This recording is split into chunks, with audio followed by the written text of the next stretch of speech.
Hello students, today we are going to start our chapter number 3rd, which is atoms and molecules. So firstly we will discuss about atoms and molecules. सबसे पहले हम क्या इस heading का हमको meaning पता होना चाहिए कि एटम्स एंड मॉलिक्यूल्स क्या होते हैं। इसके लिए हम सबसे पहले आप अपनी नोटबुक उसके साथ पेंसिल या पेन कुछ भी है उठा लो, साथ ही साथ उसकी रिवीजन करो और उस चीज़ को अंडरस्टैंड करो। ओके, आई होप कि आप लोगों ने अपनी नोटबुक एंड पेन ले लिया होगा। चलो अब हम डिस्कस करते हैं कि एटम्स एंड मॉलिक्यूल्स होते क्या हैं। हम इसके लिए एग्जांपल लेते हैं, ये वाली, ये क्या है, वाटर। ठीक है, अभी देखो वाटर में हमने ये 2 एलिमेंट्स लिखे हैं। ठीक है, हाइड्रोजन कितने हैं हमारे पास 2, ऑक्सीजन कितने हैं हमारे पास 1। ठीक है, अभी देखो जब ये मॉलिक्यूल्स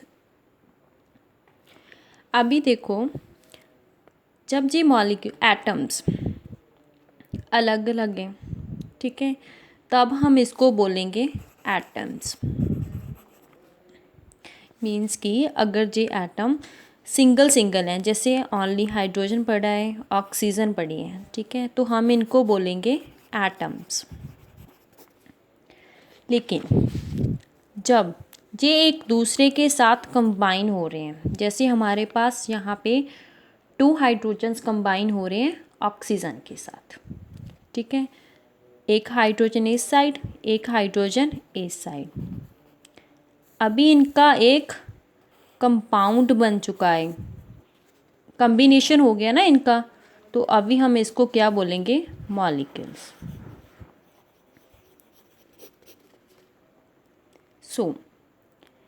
अभी पता चल गया आपको कि जब एलिमेंट्स सिंगल पड़े हो, जैसे ये रहे, तो उनको हम बोलेंगे एटम्स। लेकिन जब ये एक दूसरे के साथ कंबाइन हो रहे हैं तो हम उनको बोलेंगे मॉलिक्यूल्स।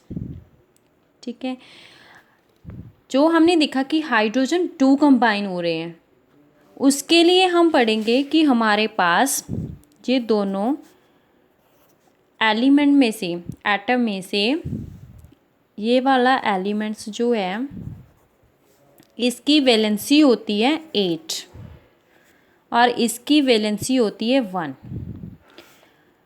इसके हमने आउटर में से 2 इलेक्ट्रॉन को माइनस किया तो 6 बचे हमारे पास। ठीक है, तो हाइड्रोजन ऑक्सीजन की वैलेंसी जो होगी वो 6 होगी। अभी उस वैलेंसी को हम कैसे शो करेंगे, 1 2 3 4 5 6। ठीक है, मीन्स कि हमारे पास 2 इलेक्ट्रॉन जो हैं वो पेयर में आ रहे हैं, ये भी पेयर में है, और ये दोनों जो हैं वो अनपेयर हैं। हाइड्रोजन के पास 1 इलेक्ट्रॉन है, इसीलिए उसको हम कैसे शो करेंगे, 1 डॉट के साथ।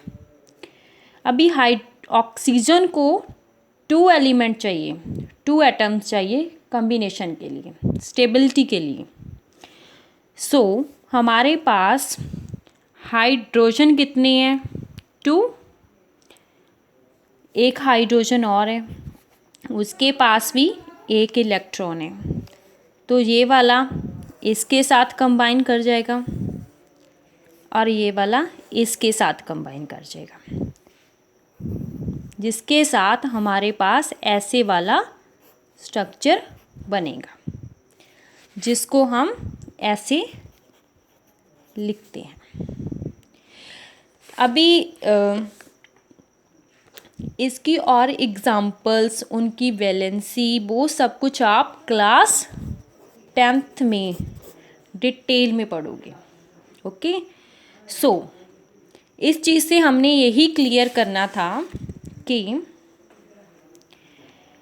एटम्स क्या होते हैं, मॉलिक्यूल्स क्या होते हैं।